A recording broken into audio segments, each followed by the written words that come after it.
The great happiness. बुद्धं शरणं गच्छामि। मनोपुब्बंगमाधम्मा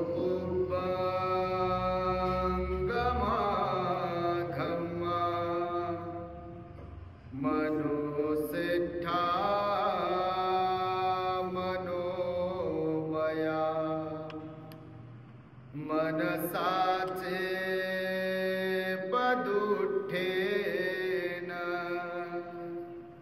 भासति वा करोति वा ततो नङ दुःखमनवेति चक्रं वा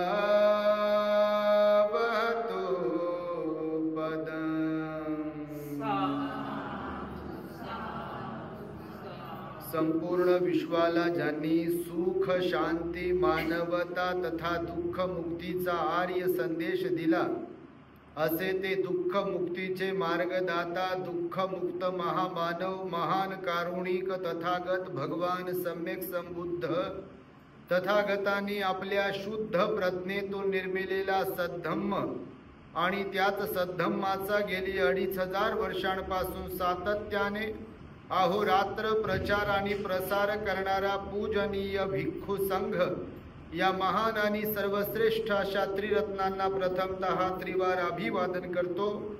ज्यांच्या महान आणि असीम त्याग प्रभावामुळे आपल्याला जो हा अनमोल असा बुद्ध धम्म लाभला आणि ज्यांच्यामुळे आपल्याला हे एवढे मोठे वैभव प्राप्त झाले असे महान युग प्रवर्तक भारतीय राज्यघटनेचे शिल्पकार परमपूज्य बोधिसत्व डॉक्टर बाबासाहेब आंबेडकर या महामानवाच्या महान अशा धम्मक्रांतीमध्ये संपूर्ण जीवनाला समर्पित करून आज या महान मंगलमय दिनी मुक्काम पोस्ट शिरपूर तालुका उमरेड जिल्हा नागपूर या ठिकाणी श्रद्धावान धम्म उपासिका डिरष्टाई बोरकर श्रद्धावान धम्मोपासिका वैशालीताई सुनील रामदासजी बोरकर आणि अंकित सुनील बोरकर परिवाराने त्यांच्या निवासस्थानी त्यांच्या नवनिर्मित गृहप्रवेशाच्या निमित्ताने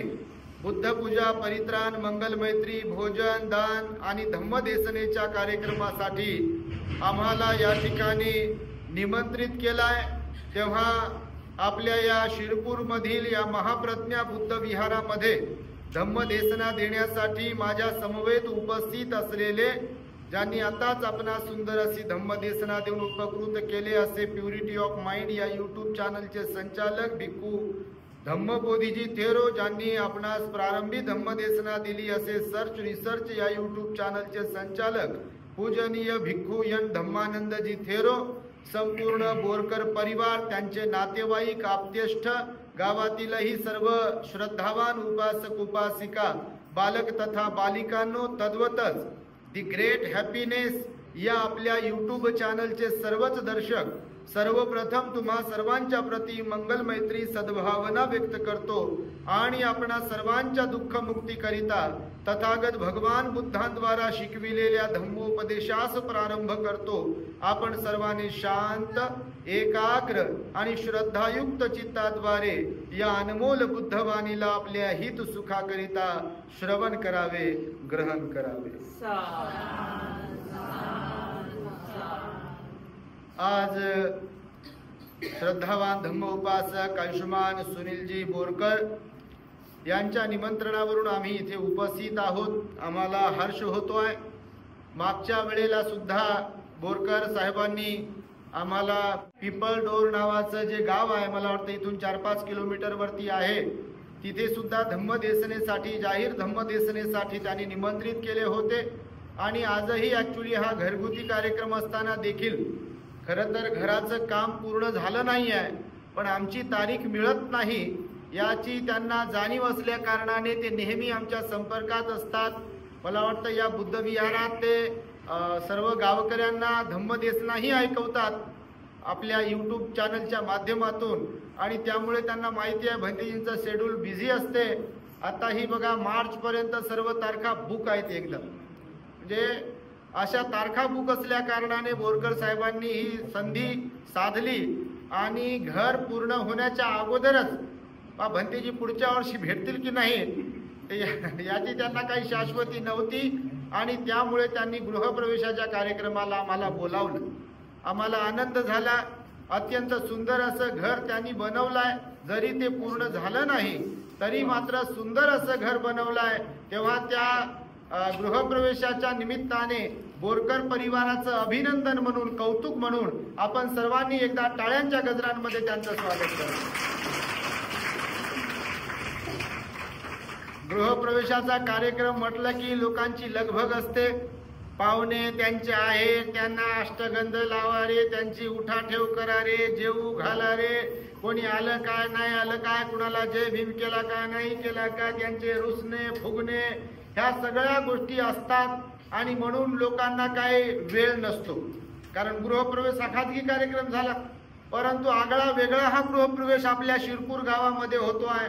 आणि गृहप्रवेशाच्या निमित्ताने केवळ आपल्या घरीच परित्राण, बुद्धपूजा, भोजनदान वगैरे आयोजित करून बोरकर परिवार थांबला नाही. बोरकर ताई आणि बोरकर साहेब, अंकित यांची मोठी श्रद्धा आहे बुद्ध धम्म संघावरती आणि त्यामुळे इतरांनाही लाभ व्हावा, आपल्या नातेवाईकांनाही बुद्धवाणीचा लाभ व्हावा, लोकांमध्ये परिवर्तन घडावं, लोकांना बुद्ध धम्माचे धडे शिकता यावेत आणि आपल्या जीवनामध्ये चांगला बदल करून जीवन सुखी बनवावं, यासाठी म्हणून बोरकर परिवाराने गावातील आपल्या या बुद्ध विहारामध्ये ही धम्मदेसना सुद्धा आयोजित केली आहे बघा. आणि त्यामुळे तुम्हाला थोडक्यात उपदेश देण्याचा प्रयत्न करेल. बऱ्याच वेळापासून आपण इथे बसलेले आहात आणि त्यांचाही कार्यक्रम घरगुती असल्या कारणाने खरोखरच पाहुणे वगैरे आले तर त्यांना भोजन वगैरे जरी 5 वाजता असेल, मी तर आता स्किप करत होतो, बोलत नव्हतो, बोलणार नव्हतो, म्हणून हे सर्व सामान ठेवून दिलं होतं मी, कारण भंतेजी बोलले तर. पण आता तुमचा आग्रह आहे त्यामुळे आणि तुमच्या चेहऱ्यावरची प्रसन्नता दिसते आहे म्हणून थोडक्यामध्ये मी धम्मदेसना देतो आहे. बघा, मानवी जीवन जगत असताना सुखाची अपेक्षा प्रत्येकाला आहे. गरीब असो लोक की श्रीमंत असो, कोणत्याही जाती धर्माची लोक असो, सुख कोणाला नको आहे? असं कोणी असेल का या जगामध्ये की नको, मला सुख नको असं म्हणेल का कोणीतरी? लहान असो मोठे असो, श्रीमंत असो गरीब असो, कोणत्याही जाती धर्माचे लोक असो, खेड्यात राहणारी असो की शहरात राहणारी असो, शिकलेली असो की अशिक्षित असो, प्रत्येक व्यक्तीला सुख हवं असं वाटतं. आपल्या पंचेंद्रियांच्या गरजा पूर्ण झाल्या पाहिजे आणि मी सुखी असायला पाहिजे, माझ्या सर्व इच्छा अपेक्षा पूर्ण झाल्या पाहिजे, माझ्या परिवाराचं भलं झालं पाहिजे, आमच्या वाट्याला अन्न वस्त्र निवारा मुबलक प्रमाणात असायला पाहिजे, अन्न ही आमच्याकडे पूर्ण असायला, भरपूर असायला पाहिजे, निवारा ही म्हणजे घरदार आमचं व्यवस्थित असायला पाहिजे आणि वस्त्र ही आमच्याकडे भरभरीचे असायला पाहिजे. खरं तर एक काळ होता, आपली माणसं, आपल्या समाजाचा जर विचार केला तर गावकुसाच्या बाहेर राहणारी माणसं होती, म्हणजे गावातही येण्याचा परवानगी त्या आपल्या लोकांना नव्हती, भरभरीचे वस्त्रही घालण्याची परवानगी नव्हती. परंतु आज आपण पाहतोय, तुम्ही सगळ्या माता भगिनी आहात, सगळे पुरुष वगैरे, आम्ही जेव्हा पाहतो तर प्रत्येकाच्या अंगावरती सोनं मावंता मावत नाही आहे. कानात, नाकात, हातात, पायात, गळ्यात आणि घरात दुकानात किती ठेवलंय ते तर तुम्हालाच माहित बापा. काय का मालामाल झाले, कालचे कंगाल असलेले लोक आज मालामाल झाले. कोणामुळे? डॉक्टर बाबासाहेब आंबेडकरांमुळेच झाला हे सर्व काही. कारण जन्म तर कालही होत होता ना, अगोदरही जन्माला घालत होते मायबाप, अगोदरही राबत होते, अगोदरही मेहनत करत होते, परंतु अत्यंत हलाखीची परिस्थिती होती.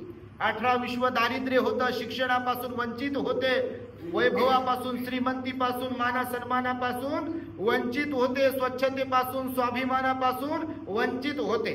आज मात्र आपण पाहतोय, आपले कोणी खासदार आहे तर कोणी मंत्री आहे तर कोणी आमदार आहे तर कोणी नगरसेवक आहे तर कोणी सरपंच आहे. आता ह्या आपल्या ताई आपले प्रवचन ऐकतात तर ते सरपंच आहे बघा, नाही का? धार्मिक आहे, जे विशेष म्हणजे धार्मिक असायला पाहिजे. भगवान बुद्ध म्हणाले की तुम्ही कोणत्याही पदावर राहा, तुम्ही कितीही श्रीमंत राहा, हवेत नका जाऊ, जमिनीवर राहता आलं पाहिजे. सुखी तेच लोक राहू शकतात की ज्यांना जमिनीवरती राहता येईल. कारण अहंकार किंवा नाकात वारं घुसणे समजते तुम्हाला. एकदा नाकात जर वारं घुसलं श्रीमंतीच्या अहंकाराचं, सौंदर्याच्या अहंकाराचं, जातीच्या अहंकाराचं, की माणसांना माणसं दिसत नाहीत. आणि आज आपल्या देशामध्ये आपण पाहतोय बघा, खरंच माणसांना माणसं दिसत नाहीत. विशेष करून काही अपवाद वगळता श्रीमंतांना गरीब लोक तर दिसतच नाही, त्यांची गिनतीच करत नाहीत, त्यांना किंमत झिरो आहे बघा. नातेवाईकांचा जरी विचार केला तर कधी कधी कोणाला काहीतरी लागते, त्यांना लॉटरी, ते होतात श्रीमंत, आणि श्रीमंत झाले की जे नातेवाईक आहे त्यांना तुच्छ लेखतात बघा. तुमच्याकडे पोरगी देत नाही, तुमची आम्ही करत नाही, तुम्हाला आम्ही बोलवत नाही, आम्हाला तुम्ही बोलू नका, तुमच्या घरचं जेवण चालत नाही, तुमच्या घरचा चहा चालत नाही, तुम्ही गरीब आहे, असं हिनवतात बघा काही काही ठिकाणी. म्हणजे नात्यातही हे होते बिलकुल. कारण श्रीमंतालाच महत्व देण्याचा प्रयत्न करतात, श्रीमंत लोकांसोबतच उठणं बसणं, आणि गरिबांना या देशामध्ये किंमत नाही आहे. आणि म्हणून तुम्हाला मी सांगतो थोडक्यामध्ये की काय कमवता आलं पाहिजे माणसाला जीवनामध्ये सुखी राहण्यासाठी. कौटुंबिक जीवन जगत असताना खरं तर घर हे अत्यंत महत्वाचं आहे. बोरकर परिवाराने ते बनवलंय. जसं अन्न, वस्त्र आणि निवारा ह्या तीनही मूलभूत गरजा आहेत. मनुष्याला जीवन जगण्यासाठी, जिवंत राहण्यासाठी, इज्जतीनं जगण्यासाठी या तीनही गोष्टींची अत्यंत गरज असते. कारण ज्यांना घर नाही बघा, त्यांची काय अवस्था असेल. कधी प्लॅटफॉर्मवर लोक राहतात बघा, स्टेशनला वगैरे, बस स्टँडला वगैरे लोक राहतात. काही काही ठिकाणी पाल मांडून लोक पालामध्ये राहतात बघा. त्यांच्या महिला तिथेच बाळंतीण होतात, त्यांची मुलं तिथेच लहानाची मोठं होतात. जीवनभर प्राण्यांना मारतात, शिकार करतील किंवा भांडे विकतील किंवा सामान विकतील. बिलकुल बघा, त्यांचे वस्त्र मळकटलेले असतात, गरिबीत राहतात बिचारे. 2-3 दगड मांडतात, त्याच्यावरच पातेलं ठेवतात आणि ते काहीतरी बनवतात, खातात आणि त्यांचा गुजारा करतात. पण त्यांच्यापेक्षा जे श्रीमंत आहेत त्यांचं जीवन त्यांच्यापेक्षा सुखी असायला पाहिजे ना. बिलकुल. आणि त्यामुळे बघा, हे अन्न, वस्त्र, निवारा जरी आपल्याकडे असेल तरी 4 गोष्टी मनुष्याला जीवनामध्ये कमवता आल्या पाहिजे. कोणत्या 4 गोष्टी कमवता आल्या पाहिजे? तर जीवनामध्ये माणसाला यशस्वी होता आलं पाहिजे, कशातही यश प्राप्त करता आलं पाहिजे. जसं शिक्षण असेल तर त्याच्यामध्ये दीर्घोद्योगी बनता आलं पाहिजे. आपल्याला एकदम अभ्यास करून आपल्याला पुढे आणि पुढे जाता आलं पाहिजे. प्रगतीचा आलेख आपल्याला स्वतःहून उंचवता आला पाहिजे. कारण भगवान बुद्ध म्हणाले, इथे नशीब नाही आहे कोणाच्या वाट्याला. जसं लोक म्हणतात ना, आमच्या नशिबात असेल तर होईल. कसं काय होईल? कसं काय होईल? होईल. एखादी 4 चाकी गाडी आहे, तुम्हाला सांगतो बघा, तुमच्याकडे मानतात, मला माहिती आहे बापाले, कोणत्या गोष्टीला तुम्ही काय थोडी अपवाद आहे. तुमच्याकडे लय अंधश्रद्धा बुवाबाजी आहे. म्हणजे तुमच्या परिसरामध्ये पण बऱ्याच ठिकाणी आहे, सगळीकडे. आपली लोक जरी असली तरी अपवाद वगळता अंधश्रद्धा मानणारे खूप लोक आहे. काही लोकांचं पूर्ण भरोसा कशावर? तर नशिबावर, दैव किंवा नशीब. म्हणजे नशिबात असेल तर होईल. कसं काय होईल? समजा इथं आता एक गाडी ठेवली आहे, मोटरसायकल किंवा 4 व्हीलर, बरोबर आहे. तिच्यामध्ये पेट्रोल पण आहे, व्यवस्थित टंकी फुल आहे, तिची चाबी लावलेली आहे, ठीक. पण ड्रायव्हर खाली उतरलेला आहे. गाडी चालू आहे, तिचा हँड ब्रेक लावलेला आहे. हँड ब्रेक समजते ना, 4 व्हीलरला हँड ब्रेक असते, 4 चाकी गाडीला हँड ब्रेक असते. असं गाडी चाबी फिरवलेली आहे, गाडी सुरू आहे, स्टार्ट झालेली आहे गाडी, हँड ब्रेक लावलेला आहे, न्यूट्रल आहे गिअर. ड्रायव्हर खाली उतरला, नशिबात असेल तर गाडी पुढे जाईल, नशिबात असेल तर गाडी पुढे जाईल का?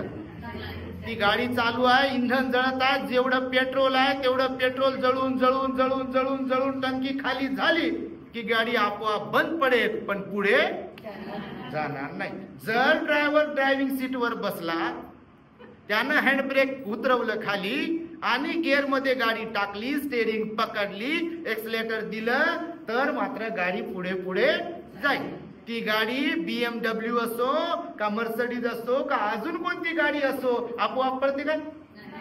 बरं, रोड चांगलाच्या चांगला बनवलाय म्हणून तिथं ठेवतो आणि ड्रायव्हरला खाली उतरवतो, गाडी चालू करून ठेवतो, जाते का गाडी आपोआप? नाही जाणार. बिलकुल. कशी जाईल गाडी? मोटरसायकलचं पण कोणत्याही गाडीचं उदाहरण घ्या. आणि त्यामुळे नशिबाचा काही विषय नाही म्हणाले भगवान बुद्ध. म्हणून दैववाद, नशीबवाद भगवंताने त्याचा निषेध केला, कारण त्याचं देणं घेणंच नाहीये. जर असतं नशीब, दैव, तर कधी कधी वाईटांचंही चांगलं होते. आणि चांगल्यांचं वाईट होते तर नशीब कुठे आहे मग याच्यात? पण वरचा मजला लागतो हा विचार करण्यासाठी. हे खाली असेल, रिकामा असेल हा वरचा मजला, तर मग काही ढेकळ समजत नाही. मग तेच हातावर हात ठेवते आणि म्हणते नशिबात असेल, त्याच्या मनात असेल तर ते करेल. त्याच्या कुठं वरती स्लॅब आहे, त्याच्यावरती आकाश आहे. कोणाच्या मनात आहे? इथं कोणाच्या मनाचा काही विषय नाही आहे, नशिबाचा विषय नाही. म्हणून भगवान बुद्ध म्हणाले आपल्याला यश प्राप्त करण्यासाठी मेहनत करावी लागते, दीर्घोद्योगी बनावं लागते. हातावर हात ठेवून बसलं तर काहीच होत नाही. म्हणून भगवान बुद्ध म्हणाले गरिबीत जरी जन्माला आलो आणि नशिबावर जर ठेवलं, नशिबात असेल तर श्रीमंती वाट्याला येईल, नशिबात असेल तर घर माझं बनेल, नशिबात असेल तर लेकरं माझे शिकतील. शाळेतच नका टाकू बरं, शिकेल का पाहू? शिकेल का? नशिबात असेल तर शिकवा ना, मग शाळेतच टाकू नका. म्हणा तुम्ही फक्त जिंदगीभर नशिबात असेल तर कलेक्टर होईल, नशिबात असेल तर IAS ऑफिसर होईल. काय ढेकळं कसं काय होईल ते? त्याला चांगल्या शाळेत टाकावं लागेल, घालावं लागेल, तिथं फीस द्यावी लागेल, तिथं ट्रेनिंग द्यावं लागेल, तर बनेल ना. का आपोआप बनेल का?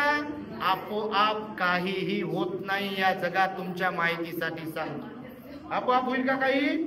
आता तुमच्याकडे खदान आहे. आता मी बसलो होतो, हे प्रवचन देत होते, दन दन दन दन तिकडे ते बार उडवत होते. ते खदानी आहे तुमच्याकडे, त्या खदानीमध्ये बार करत होते. मी म्हटलं बाबा काय वाजत आहे? आता तिकडे आमच्या तिकडे काय खदानी नाही. मी म्हटलं का भूकंप होत आहे की काय? तर इकडे फॅन आहे, टकटक टकटक करत होते बघा, आणि हे सगळं असं व्हायब्रेट होत होतं. आणि त्यामुळे मी सांगत आहे तुम्हाला की आपण भगवान बुद्धांनी सांगितलेलं आहे की आपल्याला यश प्राप्त करण्यासाठी मेहनत करावी लागेल. बघा तुम्हाला, म्हणजे भौतिक जीवनामध्ये देखील तुम्हाला जर यश प्राप्त करायचं आहे तर मेहनत करावी लागेल, संघर्ष करावा लागेल, स्ट्रगल करावं लागेल. आणि आध्यात्मिक जीवनामध्ये देखील तुम्हाला जर सक्सेस व्हायचंय, म्हणजे सुखी बनायचं आहे, तर तुम्हाला काया वाचा मनावर संयम ठेवावा लागेल, दान पुण्य करावं लागेल, शील पालन करावं लागेल, ध्यान करावं लागेल, चांगले कर्म करावे लागतील, बुद्धानुसती, धम्मानुसती, संघानुसती करावी लागेल, तर तुमची प्रगती होईल. आपोआप प्रगती होईल का? भगवान बुद्ध म्हणाले आपोआप इथे ना कोणी सुखी बनते, ना आपोआप कोणी दुःखी बनते, ना आपोआप कुणाच्या वाट्याला यश येते, ना आपोआप कुणाच्या वाट्याला अपयश येते, ना आपोआप कुणाच्या वाट्याला सुख येते, ना आपोआप कुणाच्या वाट्याला दुःख येते, ना आपोआप कुणाच्या वाट्याला लाभ येतो, ना आपोआप कुणाच्या वाट्याला हानी, ना आपोआप कोणी कुणाचं कौतुक करते, ना आपोआप कुणाची निंदा होत नाही. सगळ्या गोष्टी ज्या होतात कर्मविपाकाने होतात, प्रयत्नाने होत असतात. म्हणून माणसं असून देखील काहींना यश मिळते आणि काहींना अपयश मिळत असते. बघा, म्हणून प्रगती केली, मेहनत केली, जिद्द ठेवली, चिकाटी ठेवली की यश प्राप्त होते. आणि आपले भगवान बुद्ध म्हणाले मनुष्याला जीवनामध्ये यशस्वी होता आलं पाहिजे. तुम्ही कोणत्याही फील्ड मध्ये राहा, त्याच्यामध्ये यश प्राप्त करा म्हणाले भगवान. यशस्वी बना, सक्सेस बना, असा मूलमंत्र भगवंताने दिलाय. म्हणजे काय कमवता आलं पाहिजे, तर त्या 4 पैकी पहिली गोष्ट काय कमवता आलं पाहिजे? यश कमवता आलं पाहिजे, यशस्वी होता आलं पाहिजे. गरिबीत असेल तर चांगल्या मार्गाने मेहनत करून श्रीमंत होता आलं पाहिजे. दुःखी असेल तर चांगले कर्म करून काया वाचा मनाला निर्मळ करून सुखी होता आलं पाहिजे. कारण भगवान म्हणाले अत्ताही अत्तनो नाथो कोही नाथो परोसिया. तुम्ही तुमचे मालक आहात, इथे दुसरा कोणी तुमचा मालक नाहीये. आपल्या सुखाला जबाबदार कोण आहे? खऱ्या अर्थाने आपणच असतो, आणि आपल्या दुःखालाही जबाबदार खऱ्या अर्थाने आपणच असतो. म्हणून तर भगवंताच्या भगवंताने आचरण करायला सांगितलं. तर पहिली गोष्ट लक्षात ठेवा की यश प्राप्त करता आलं पाहिजे. दुसरी गोष्ट भगवंत म्हणाले आरोग्य कमवता आलं पाहिजे. आरोग्य म्हणजे आपल्याला निरोगी राहता आलं पाहिजे. त्यासाठी आपला आहार आणि विहार व्यवस्थित असायला पाहिजे. आता आमचं बघा आरोग्य बिघडत आहे दिवसेंदिवस, म्हणजे तुम्हाला सांगतो जाहीरपणे. त्याला कारण आहे, जे प्रवासी असतात त्यांची झोप होत नाही, दगदग होते जास्त, धावपळ जास्त होते, याला जास्त काम लागते ज्यांच्या, ते लोक लवकर जातात. भगवान बुद्धाच्या काळात आयुर्मान किती होतं? 120 वर्षांचं होतं. भगवान 80 वर्षांचे असताना गेले. याचा अर्थ वाईट होते म्हणून गेले का? नाही. धावपळ केली, मेहनत केली, 6 वर्ष खडतर तपश्चर्या केली ना, याला जास्त काम लावलं ना, ह्याला जास्त काम लावलं. विशेष म्हणजे याला जास्त काम जर लावलं की लवकर जाऊ शकते मनुष्य. जसे बाबासाहेब पण 60-65 वर्षांचं वय होतं, कमी वेळेत काम मात्र खूप जास्त केलं. वेळ कमी होता आयुष्याचा, पण काम प्रचंड प्रमाणात केलं. कारण हे कालचे गुलाम असलेले लोक आज लाखो करोडो लोक बाबासाहेबांना मालामाल केले ना. एक बाबासाहेब जन्माला आले, एक बाबासाहेब आपल्या वाट्याला आले आणि त्यांनी आपल्याला मालामाल बनवलेला आहे. आणि त्यामुळे त्यांनी काम केलं म्हणून लवकर गेले. आणि त्यामुळे म्हटलेलं आहे भगवंताने की जे जास्त राबतात, मेहनत करतात, संघर्ष करतात, ज्यांना बुद्धीचं काम जास्त असते, ज्यांना बोलण्याचं काम जास्त आहे, ज्यांच्या मागे धावपळ जास्त आहे, ज्यांची बैठक जास्त आहे, म्हणजे ओव्हरऑल ज्यांना माइंडचं आणि बॉडीचं काम जास्त असेल तर त्या लोकांचं आरोग्य धोक्यात असते. जे प्रवासी असतात कायम त्यांचं आरोग्य धोक्यात असते. आणि त्याच्यामुळं आमचं पण आरोग्य असं धोक्यातच आहे, तुम्हाला खरं सांगतो. म्हणून आम्ही कुठेही गेलो तर प्रवचन करण्यावर भर देतो, कारण तेवढंच पुण्य होते आमचं पण. कारण हे धम्माचं दान आहे ना. तुम्हाला भंतेजीकडून जे बुद्धाची वाणी ऐकायला मिळते याला काय म्हटलेलं आहे? याला धम्मदान म्हटलेलं आहे. बाकीच्या दानाला धम्मदान म्हटलेलं नाही आहे. पण जे भंतेजी प्रवचन देतात, बुद्धाची वाणी जी सांगितल्या जाते, ज्याला प्रवचन धम्मदेसना म्हणतात ना, तर त्याला काय म्हणतात? धम्मदान म्हणतात. तर हे आमचं पुण्य व्हावं म्हणून आम्ही घाई करतो. म्हणून प्रत्येक ठिकाणी प्रवचन देण्याचा आम्ही प्रयत्न करतो. मग ते खेडा असो, शहर असो, तालुका असो, कमी लोक असो, जास्त लोक असो, की कोणत्याही जाती धर्माचे लोक असो, आम्ही कुणाला धम्मदेसना दिल्याशिवाय सोडत नाही बघा, तुम्हाला सांगतो. आणि त्यामुळे आपल्या चॅनलवरून भरपूर लोक प्रवचन ऐकतात. तुमच्या गावात बुद्ध विहारात जाहीरपणे तुम्ही प्रवचन लावता आणि सर्वांना ऐकवता. एकदा जे पुढाकार घेतात याच्यासाठी एकदा त्यांच्यासाठी टाळ्या वाजवा बघा. विषय निघालेलाच आहे तर मी आता जाहीरपणे सांगेल. खरं तर आपल्या शिरपूर गावातील त्या उपासक उपासिकांपासून प्रेरणा घेतली पाहिजे आपण सर्वांनी. ज्या गावामध्ये बिचारे लोक अनाडी आहेत, अशिक्षित आहेत, गरीब आहेत, किंवा ज्यांच्याकडे मोबाईल वगैरे नसतात गावामध्ये, सर्वच लोकांकडे, म्हाताऱ्या लोकांकडे, तर गावातल्या सुज्ञ मुलांनी, मुलींनी, महिलांनी पुढाकार घेतला पाहिजे. आणि विहार, समाज मंदिर वगैरे जर असेल तर तिथे भंतेजी लोकांचे चांगले चांगले प्रवचन, ज्यामुळे कौटुंबिक कलह बंद होतील, कौटुंबिक पारिवारिक सुख चांगलं निर्माण होईल, पती पत्नीचे संबंध चांगले बनतील, मुलं बाळ आणि आई वडिलांमध्ये चांगले संबंध प्रस्थापित होतील, लोक दानशूर बनतील, सिलवान बनतील, ध्यानी बनतील, धार्मिक बनतील, श्रद्धावान बनतील. यासाठी आपल्या समाजातल्या तरुणांनी, तरुणींनी, ज्यांना अँड्रॉइड मोबाईलचं समजते, ज्यांना युट्यूबचं समजते, त्यांनी हे काम केलं पाहिजे. आपल्या गावात विहाराच्या भोंग्यावर म्हणा, स्पीकरवरती म्हणा, किंवा एखादा त्याला काय म्हणतो आपण सेट बॉक्स असतो बघा, ते त्याला टीव्ही वगैरे असेल, LED असेल, LCD असेल, तर त्याच्यावरती भंतेजी लोकांचे प्रवचन लावले पाहिजे, लोकांना ऐकवले पाहिजे. आणि म्हणून तुमच्या गावामध्ये हे तुम्ही करता, ही मोठी जमेची बाजू आहे आणि ते करायलाच पाहिजे. ते तर पुण्य आहे. भगवान म्हणाले कोणामध्ये चांगला बदल होण्यासाठी जर आपण सहाय्यक ठरत असेल तर ते आपलं पुण्य कर्म असते. आणि त्यामुळे ही गोष्ट तुम्ही लक्षात घ्या. म्हणून आरोग्य महत्वाचं आहे असं भगवंताने सांगितलंय. आरोग्य सुद्धा आपल्याला कमवता आलं पाहिजे. पण सगळ्यांनाच आरोग्य काही कमवता येत नाही. त्यासाठी आहार आणि विहार चांगला असावा लागतो. रात्रीला पोटभर झोपलो पाहिजे आणि सकाळी काय, कसं, किती, कुठे, किती खायचंय हे समजलं पाहिजे. काय खायचंय, काय नाही खायचंय हे समजलं पाहिजे.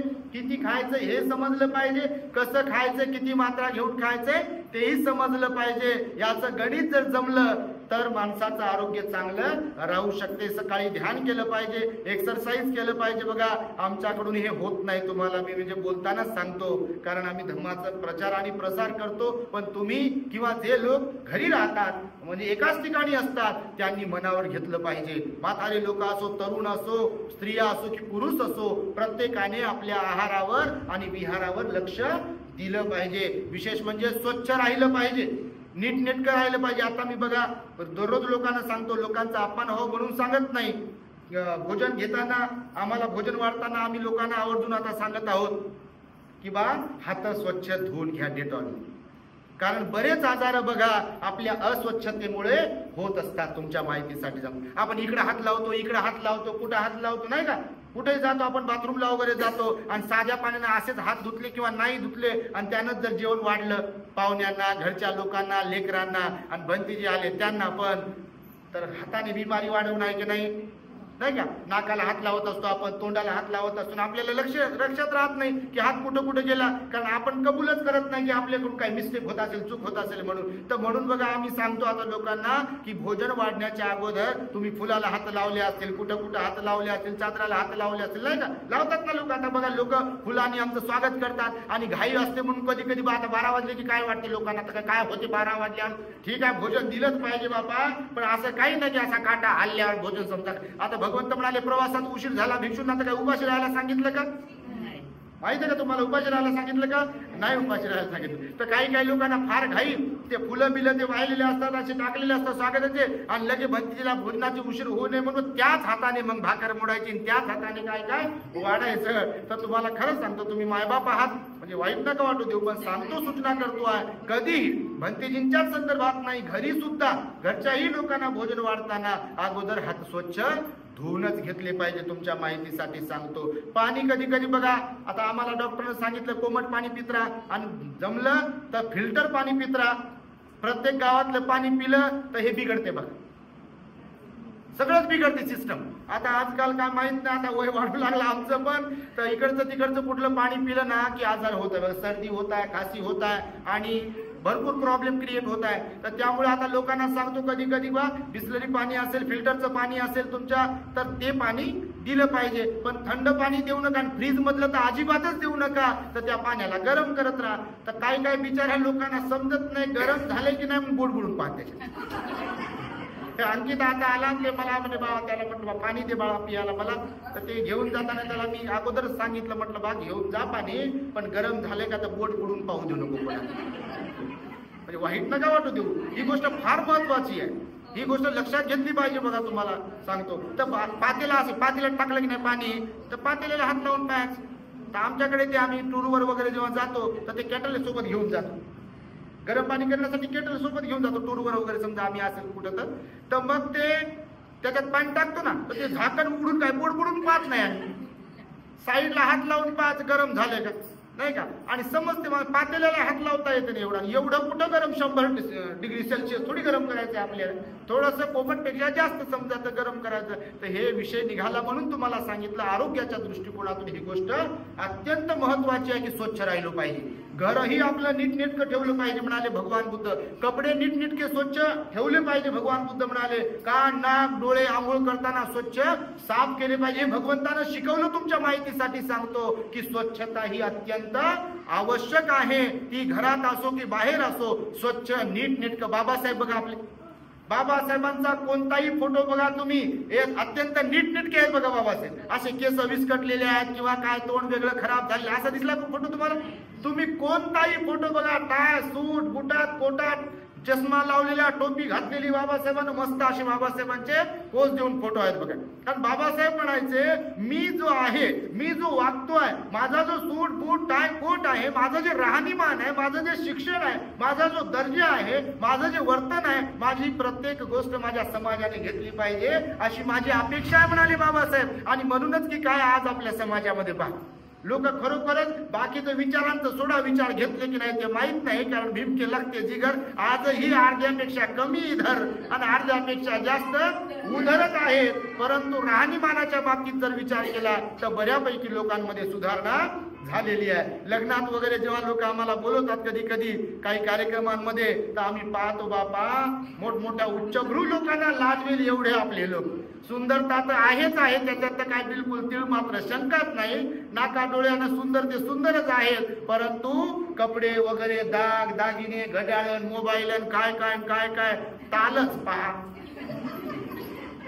ते पण आवश्यक आहे, असं नाही की आवश्यक नाही आहे, बिलकुल आवश्यक आहे. कारण ग्रहस्थ आहात तुम्ही आणि त्याची अत्यंत आवश्यकता आहे. म्हणून ही दुसरी गोष्ट कमवता आली पाहिजे, आपलं आरोग्य कमवता आलं पाहिजे. तिसरी गोष्ट सांगितली भगवान बुद्धाने की आपल्याला कुटुंब घडवता आलं पाहिजे. कुटुंब घडवता आलं पाहिजे. बऱ्याचदा असं होते बघा, श्रीमंत होण्याच्या नादामध्ये परिवाराला वेळ देणं राहून जाते. बऱ्याच ठिकाणी प्रॉब्लेम आहेत. श्रीमंत होण्याच्या नादात परिवाराला वेळ देणं राहून जाते आणि वेळ निघून गेली की मग पश्चाताप करते.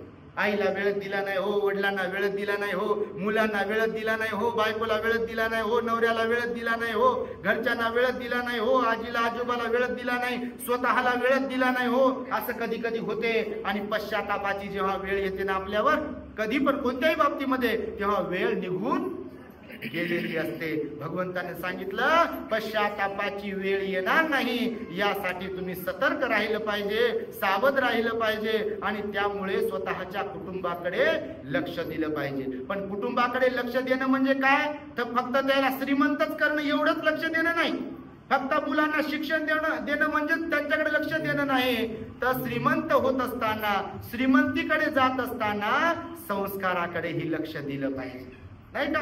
संस्काराकडे लक्ष दिलं पाहिजे, कुटुंबाला वेळ दिला पाहिजे. कुटुंबाला वेळ देतोय की नाही, कुटुंबासाठी आपण सुखा समाधानासाठी झटतोय की नाही, आपलं काही चुकतंय का, किंवा कोणाचं चुकतंय तर तिथे आपण व्यवस्थित सावरतोय का, ही गोष्ट आपल्याला समजली पाहिजे. बघा, कुटुंबामध्ये एक वाक्यता असणं अत्यंत आवश्यक आहे. बघा, आज परिस्थिती अशी आहे, पहिल्या काळात संयुक्त कुटुंब होते. एक काळ होता, गरिबी होती, पण कुटुंब संयुक्त होते. एक माता पिता, त्यांचे मुलं, त्यांच्या सुना, नातवंड, मोठमोठे परिवार राहायचे. बघा, एकत्र राहायचे ना त्या काळामध्ये. तुमच्या गावातही असे राहत असतील लोक. पण आज मात्र बाबा लग्न झालं की बाल्याची माय 10 बाय 10च्या खोली, आणि माय बाप समाज गेला म्हणते चुली. तुम्ही नसाल बापा तसे, पण काही बिलकुल असेच आहे. बघा, लग्न झालं की 6 महिन्यात कोणतं इंजेक्शन भेटते कोणाला का काय माहिती, बिलकुल घरचेच लोक बरे दिसत नाहीत. पटत नाही म्हणते आपलं, तुम्ही तिकडे आणि आम्ही इकडे म्हणते. मग आपलाच वेल मांडवाला घेऊन जाते, आणि तिकडचा वेल वाळून जाते, सुकून जाते सगळा मायबापाचा जो निर्माण केला होता मायबापाने. आणि म्हणून भगवंताने सांगितलं, बघा, परिवाराला वेळ दिला पाहिजे, माता पित्यांना वेळ दिला पाहिजे, एकमेकांना समजून घेतलं पाहिजे, एकमेकांना प्रेम केलं पाहिजे, एकमेकाला जीव लावला पाहिजे, एकमेकांचा आदर केला पाहिजे, घरातील म्हाताऱ्या लोकांची सेवा घडली पाहिजे, त्यांना सन्मानित ठेवलं पाहिजे, त्यांना चांगलं जीवन दिलं पाहिजे, औषधोपचार केलं पाहिजे, हातपाय दाबून दिले पाहिजे, त्यांना सुखात ठेवलं पाहिजे. जर त्यांना सुखात ठेवलं तर घरातल्या लहान लेकरांवरती त्याचा चांगला परिणाम होतो, संस्कार होतात ना. जर मायबाप आपल्या आजी आजोबा म्हणजे मायबाप जर म्हाताऱ्या लोकांची घरात सेवा करत असतील, त्यांच्याशी प्रेमाने आपुलकीने वागत असतील, तर ते लेकरं लहानाचे मोठे होताना ते पाहतात, पाहिल्याचा संस्कार होतो, ऐकल्याचा संस्कार होतो. आणि ते जेव्हा मोठे होतात आणि त्यांचे मायबाप जेव्हा म्हातारे होतात, तेव्हा ते जाणीव ठेवतात की आपल्या माता पित्यांनी त्यांच्या माता पित्यांची, सासऱ्यांची मनोभावे सेवा केली, त्यांना खाऊ पिऊ घातलं, सुखात ठेवलं, मग आपण पण यांना सुखात ठेवलं पाहिजे. पण जर घरातल्या लेकरांसमोर, घरातल्या म्हाताऱ्या लोकांना जर त्रास देत असतील कोणी, तर त्यांनी ही गोष्ट कायम लक्षात ठेवा, पक्की. जैशी करणी वैसी भर.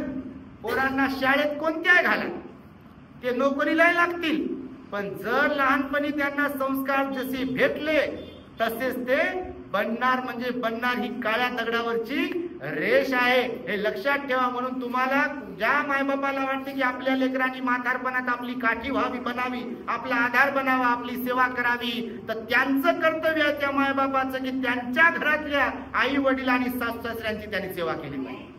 आणि याच्यावर दुसरा पर्याय नाही आहे. तुम्ही पोरांना पुरीना विकत घेऊ शकत नाही त्याच्या नोकरीवर. कारण आज घराघरातलं वातावरण कसं आहे हे तुम्हाला मी सांगण्याची गरज नाही. मी याच्यावर रिपीट करू बोलतो, कारण परिस्थिती अशीच आहे. आणि म्हणून आपण घरामध्ये कुटुंबासाठी वेळ दिला पाहिजे, हे मी तुम्हाला सांगतो आहे. आणि चौथी आणि शेवटची गोष्ट भगवंतानं शिकवली आहे की आपल्याला स्वतःला आणि परिवाराला धार्मिक बनवता आलं पाहिजे. काय बनवता आलं पाहिजे? धार्मिक बनवा. नाही तर बोलाचाच भात आणि बोलाचीच कढी. मेकअप केलाय, कपडे चांगले, घर चांगलं, सगळं चांगलं दिसते भौतिक दृष्ट्या, पण स्वभाव म्हणाल तर बापा विचारूच नका. मला पाहन फुलच व्हा, फक्त आमच्याकडे फक्त पाहतच राहा, असं होते बघा. कधी कधी फक्त पाहतच राहा. फक्त पाहून काय करता, कोणाला काय मिळते पाहून? कारण हे नश्वर आहे ना. से जे दिसते ना, हे चेहरा, हे शरीर, हे नश्वर आहे म्हणाले भगवान बुद्ध. हे टिकणार आहे का? असंच राहील का? आता समजा तुम्ही कुठं कुठं दुकानात जाता ते काय काय लावून येतात, ते काल आमच्या बंधीनं सांगलं कोणतं पार्लर का काय ते कुठं जाता म्हणा तुम्ही लग्न बिग्न कार्य असल्यावर येतात लोक, ओळखायला येत नाही बाबा हेच आहे का म्हणून काय काय लावून आले लोक राहतात. तर भगवंतानं सांगितलं बघा, भगवंताच्या काळामध्ये खेमाराणी होती, राजा बिंबिसाराची बायको होती. खेमाराणी अत्यंत सुंदर आणि अत्यंत गुणवान होती. राजा बिंबिसाराची भगवंतावर फार श्रद्धा होती, पूर्ण प्रजेची श्रद्धा होती. परंतु राणी खेमा ही भगवंताकडे काय जायला तयार होत नव्हती. आणि तिचं म्हणणं होतं की बा भगवान बुद्धाकडे जर मी गेले तर भगवान बुद्ध या सौंदर्याला जास्त महत्व देत नाहीत. बुद्ध नेहमी हेच सांगतात की मनुष्याचं शरीर, मनुष्याचा देह, संपत्ती किंवा ज्याला मनुष्य आपलं माझं माझं म्हणतो हे काही कायम सारखंच राहत नाही. अशा मताचे भगवान बुद्ध, मग माझ्या सौंदर्याचा अपमान होईल. म्हणून खेमा राणी राजा बिंबिसाराची बायको भगवंताकडे जात नव्हती. राजाची फार इच्छा होती की राणी खेमा भगवंताकडे गेली पाहिजे, भगवंताला शरण गेली पाहिजे, पण ती काय जायला तयारच नव्हती. या गोष्टीमुळे तिच्या मनामध्ये हा गैरसमज होता. परंतु राजा बिंबिसाराने एकदा वनातल्या एका कवीला बोलवलं आणि वेळूवनावर एक काव्य रचायला सांगितलं आणि ते काव्य राणी खेमा समोर बोलून दाखवायला सांगितलं. वेळूवन फार सुंदर आहे, तिथे रंगीबेरंगी फुलांचे झाड आहेत, तिथे रंगीबेरंगी फळं आहेत, चवदार फळं आहेत, असे पशु आहेत, प्राणी आहेत, काय काय आहे, खूप खूप वेली आहेत, असं काव्य रचलं आणि ते काव्य राजदरबारामध्ये एका कवीनं बोलून दाखवलं. मग बोलून दाखवल्यावर खेमा राणीचं मन तयार झालं. आता समजा तुम्हाला कुठल्या तरी एखाद्या गोष्टीबद्दल सांगितलं की तिथं असं असं आहे, तसं तसं आहे, तर माणसाचं मन तयार होते की नाही जायला. कोणती गोष्ट बघा तुम्ही, एखादा पदार्थ असेल, कपडा असेल, त्याच्याबद्दल समजा फार चांगलं कोणी सांगितलं की काय म्हणते माणूस, अरे तिकडे गेलो पाहिजे, आपण ते घेतलं पाहिजे, आपण ते खाल्लं पाहिजे. तर तसं मग कवीनं त्याचं काव्य जेव्हा बोलून दाखवलं राणी खेमाच्या समोर, तर राणी खेमाला राहावलं नाही. राणी खेमाला वाटलं की ते वेळूवन आपण पाहिलं पाहिजे. कारण भगवान बुद्ध जेव्हापासून वेळूवनात आले होते तेव्हापासून ही वेळूवनात गेली नव्हती स्वतःच असून. कारण वेळूवन कोणी दान दिले होतं भगवंताला? राजा बिंबिसाराने. ते राजा बिंबिसाराचं होतं ना पहिलं दान भगवंताला मिळालं होतं आयुष्यामध्ये बुद्धत्व प्राप्तीनंतर. कोणतं? वेळूवनाचं. तर ही राणी खेमा तयार झाली जाण्यासाठी. मग रथ वगैरे तयार केला, सैनिक नोकर चाकर राजाने पाठवले राणी बरोबर. ते फार मोठं आहे. आता आम्ही बुद्धगयाला जात असतो टूर घेऊन, नेहमी लोकांना तिथे घेऊन जातो बघा. आजही ते राजगिरीला वेळूवन आहे. राजा बिंबिसाराने दान दिलं भगवान बुद्धाला. तर तिथे मग ती राणी गेली खेमा राणी आणि मग ते पाहिलं तिने उद्यान. अत्यंत प्रसन्न झाली. राजाने त्या आपल्या सैनिकांना, रथवाल्यांना सांगितलं होतं की येताना का होईना ज्या ठिकाणी भगवान थांबलेत येताना त्या मार्गाने घेऊन या. म्हणजे ह्यांची इच्छा असो नसो, कोणाची? खेमा राणीची. भगवंताचं दर्शन घडलं पाहिजे यांना. तर बरोबर मग ते त्या सैनिकांनी राजाच्या सांगण्यावरून रथ तिकडून वळवला. आता राणीला काही माहिती नव्हतं. तिकडनं मग वळवला तर भगवान आपले एका झाडाखाली ध्यान करत बसले होते. भगवान हे आपल्या दिव्य दृष्टीनं पाहत होते. जसाही राणीचा रथ तिथपर्यंत आला तर एक राज शिष्टाचार असतो. भगवान बुद्ध सुद्धा राजा समान होते ना, तर भगवान बुद्धाचा एक मान असतो. आणि मग भगवान बुद्ध दिसले बा झाडाखाली. मग भगवान बुद्ध झाडाखाली दिसल्यावर राणी खेमा पण रथाच्या खाली उतरली. बा आता भेट झालीच आहे तर नमस्कार केला पाहिजे, वंदन केलं पाहिजे. हे कर्तव्य आहे ना, ग्रहस्थांचं कर्तव्य आहे.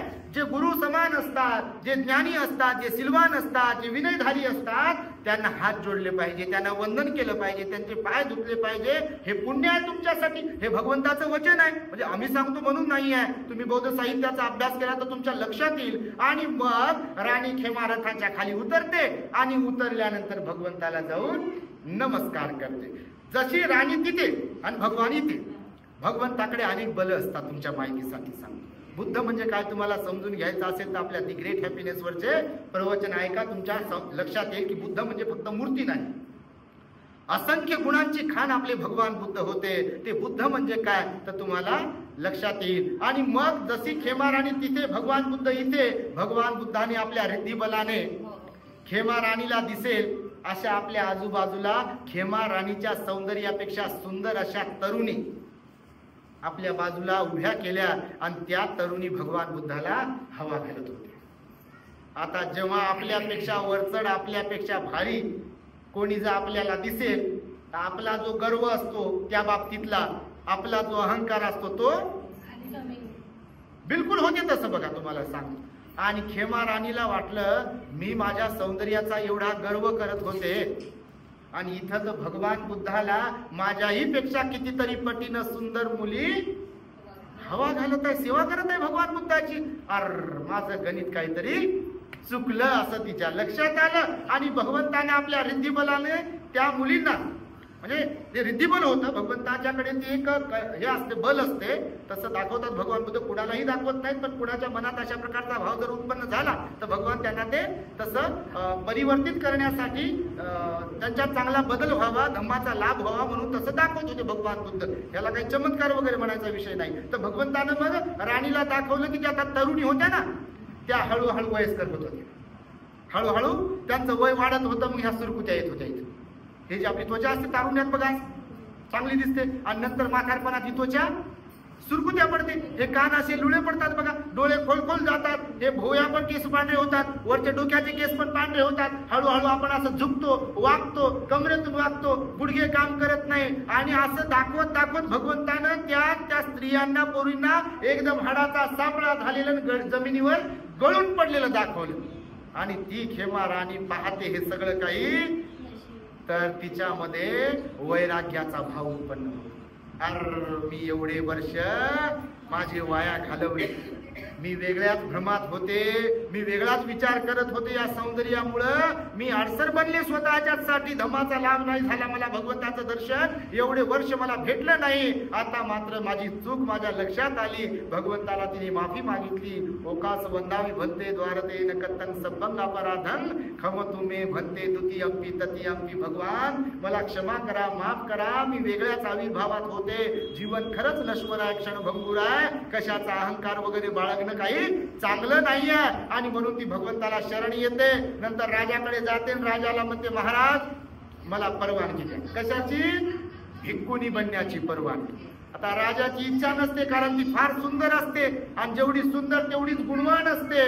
आणि म्हणून राजा विचार करतो, पण राजाही धार्मिक असतो, श्रद्धावान असतो. राजाला वाटते बा आपण धम्म मार्गात कोणी प्रगती करत असेल तर अडथळा बनणं हे पापकर्म ठरते, भगवंतानं सांगितलं, म्हणून आपण अडथळा बनणं काही कामाचं नाही. जर राणी खेमाची इच्छा झाली आहे तर आपण तिला सहकार्य सपोर्टच केला पाहिजे. म्हणून राजा तिला परवानगी देतो आणि खेमा राणी भिक्खुनी बनते.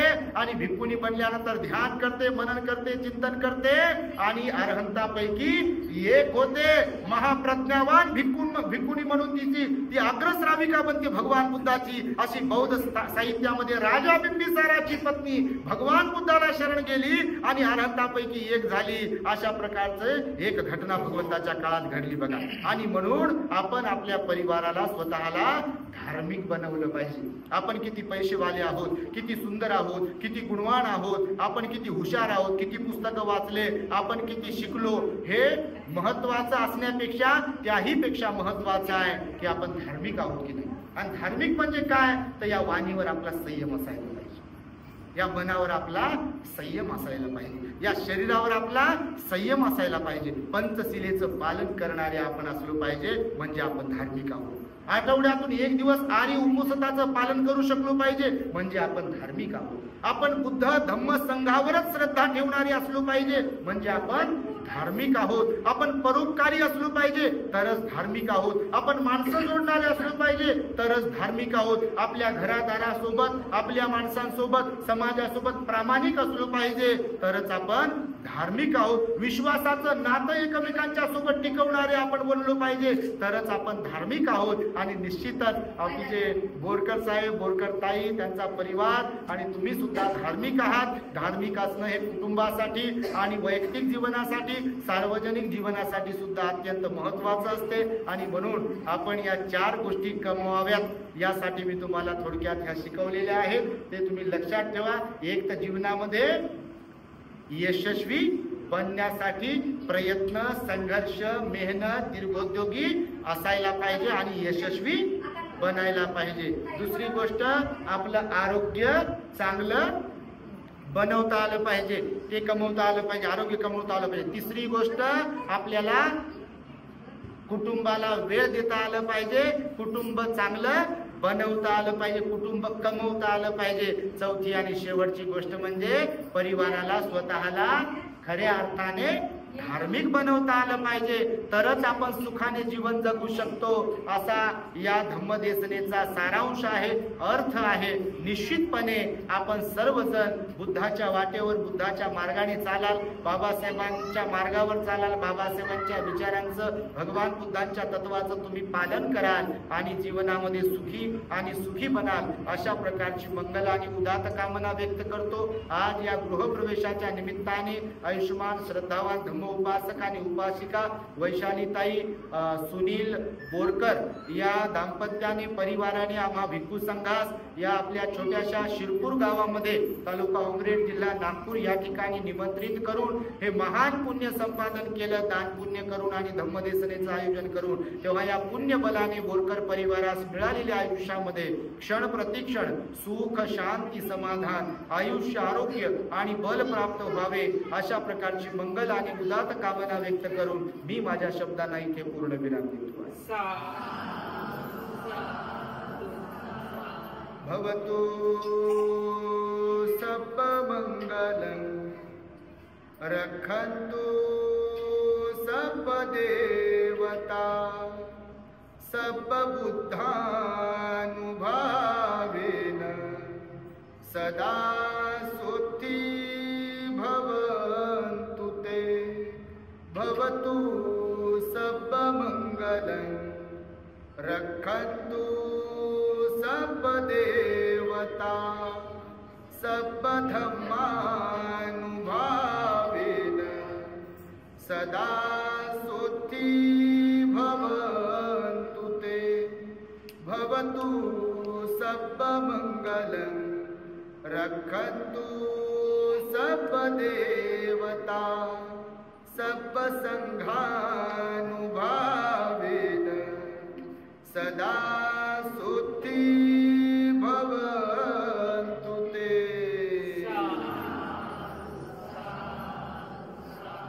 बुद्धं नमामि, धम्मं नमामि, संघं नमामि. The great happiness. बुद्धं